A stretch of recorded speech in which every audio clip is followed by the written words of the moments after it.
I believe some institutions are being very careful regarding Brazil, so it's virtually more difficult to open some bank account abroad if you are from Brazil, Brazilian company or Brazilian individual.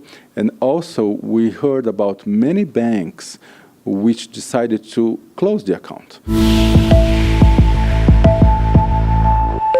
Let's continue talking to Leonardo Barém Leite. He's lawyer, partner here at Almeida Advogados and responsible for the transactions and business department here.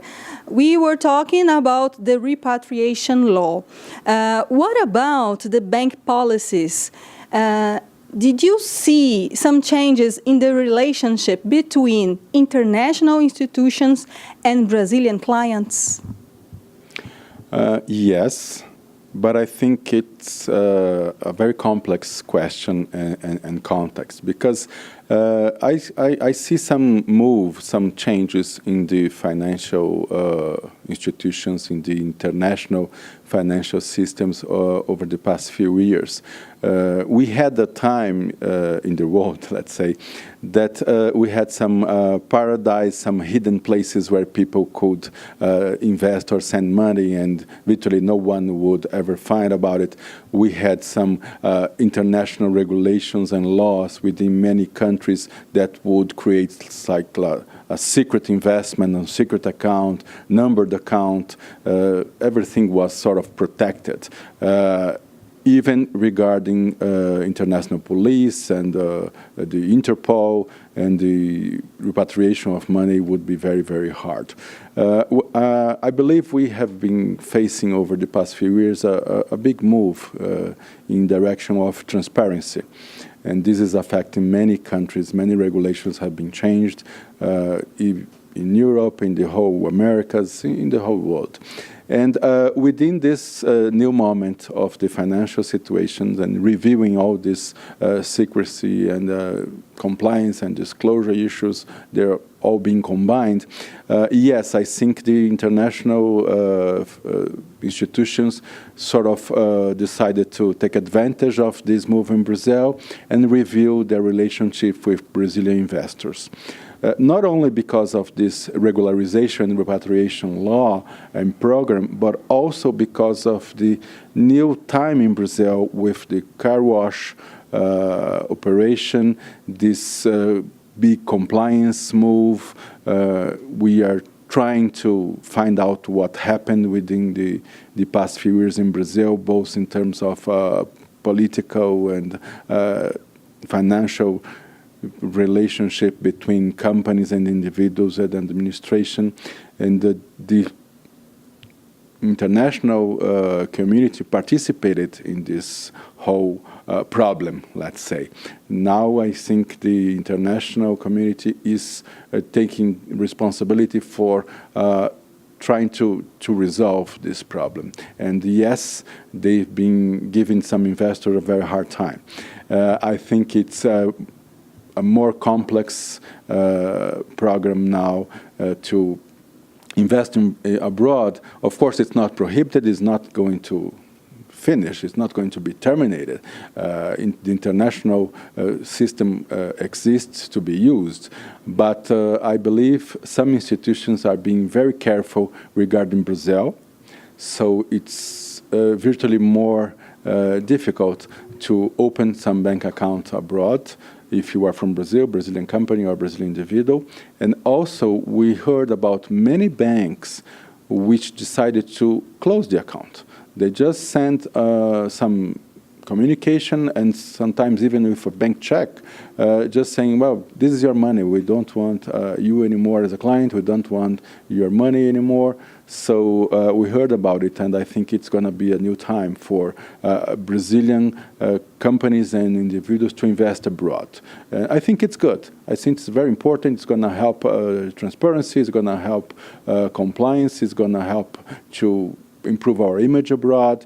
I think it's a good move. But yes, we've been seeing some changes. Yes.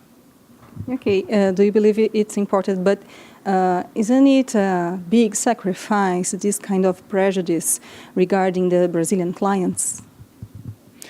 Well, it depends. If I got you correctly, it really depends, in my opinion, because for the legal transactions, I think this will not be a problem.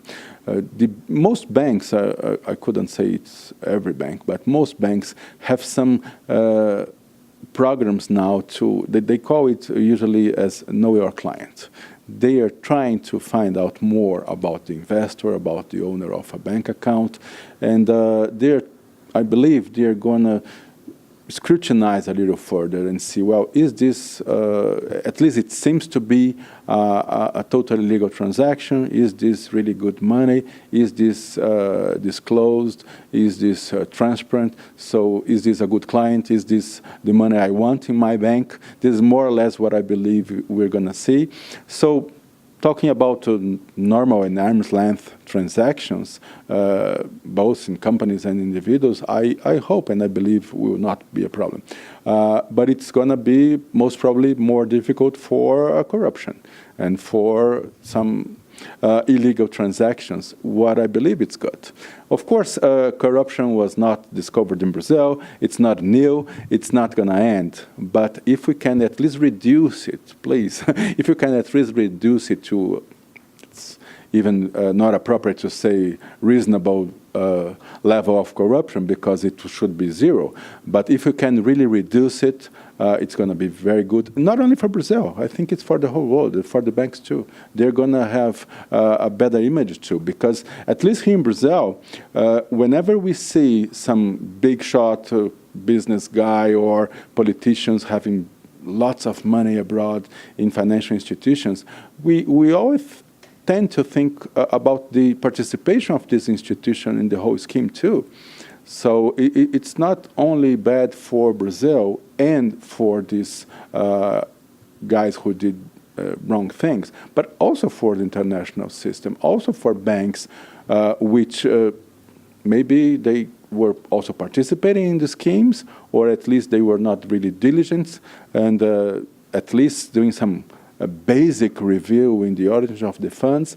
So I think it's going to be good, hopefully.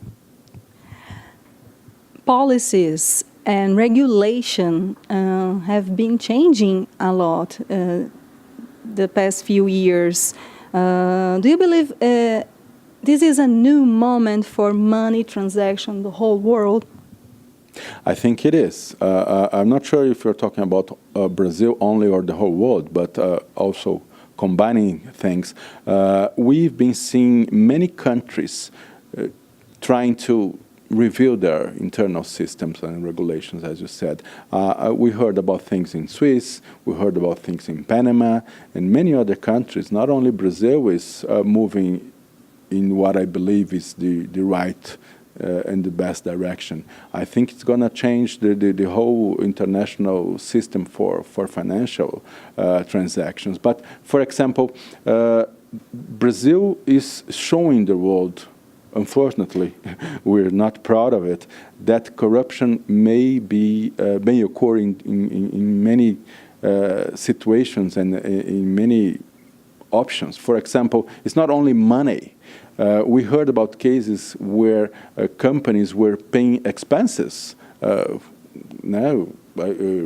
and cars and boats and airplanes and so on, but also dealing with diamonds and gold bars. So there are many schemes, many different alternatives. So it's not only through the banks, but many other schemes. So I think we are helping the world to find out that there are many ways and many levels of corruptions, and the whole world should pay attention to it, because, of course, it's not only in Brazil.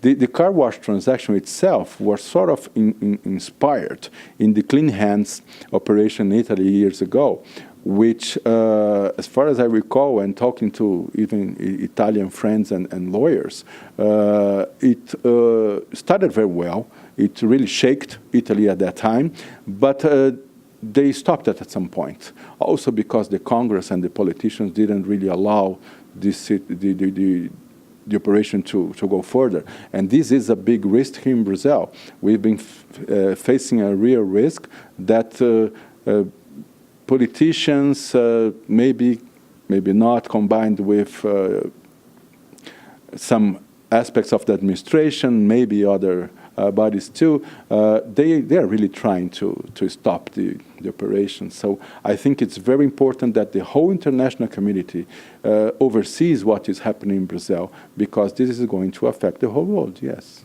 And I think it's positive. And what do you foresee for this year, 2017, in this movement of bringing back money to Brazil regarding the repatriation law? Well, there are several aspects. One that occurs to me is that people will probably think at least twice before sending money abroad, because they know they should have known this forever, but now it's clear that it's illegal, that you shouldn't do it, and if the international system is now sort of all combined, and transparency is one of the big words. So it's going to be more and more difficult and hard to keep money abroad, and nobody will ever find about it.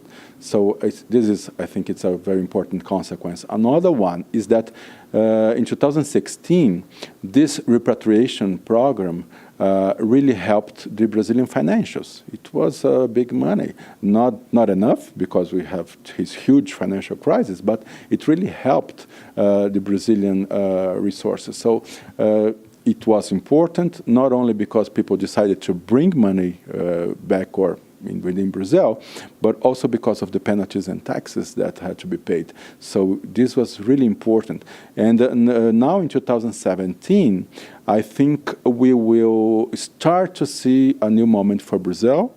Maybe this second level of the program is going to occur this year. It's not sure, but most probably.